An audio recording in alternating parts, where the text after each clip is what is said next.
Hi అండి, నమస్తే. Welcome to Sakhi diaries. ఈ రోజు రెసిపీ వచ్చేసి టమాటా వంకాయ పప్పు చేస్తున్నాను. నేను తీసుకున్న క్వాంటిటీ ఒక్క రైస్ కుక్కర్ గ్లాస్ కందిపప్పు తీసుకున్నాను. అలాగే వాటిలోకి 3 నీళ్లు పోసాను. అలాగే 2 మీడియం సైజ్ ఆనియన్స్ కట్ చేసి వేసాను. 4 టమాటా పండ్లు కట్ చేసి వేసానండి. ఇంకా ఒక్క చిన్న సైజు వంకాయ కట్ చేసి అందులో వేసానండి.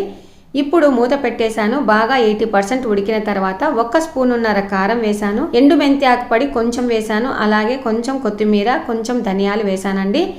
ఇక హాఫ్ సైజు నిమ్మకాయ అంత చింతపండు వేసాను. అలాగే బాగా మగ్గిన తర్వాత కిందికి దించాను. తగినంత ఉప్పు వేసాను. ఇప్పుడు ఎనుపుకొని వస్తానండి. బాగా మెత్తగా ఎనుపుకొని వచ్చాను. ఇక్కడ పెట్టాను. పప్పు గుత్తి తీసేస్తున్నాను. ఇప్పుడు వీటిలోకి మనం పోపు వేసుకోవాలి కదా. పోపులోకి 1 స్పూను శనగపప్పు, 1 స్పూను మినప్పప్పు, అలాగే కొంచెం జీలకర్ర, ఆవాలు, ఎల్లిపాయలు, అలాగే ఒట్టిమిరపకాయలు, కరివేపాకు వేసానండి. బాగా దూరగా వేయించాను. పప్పులో వేసేసాను.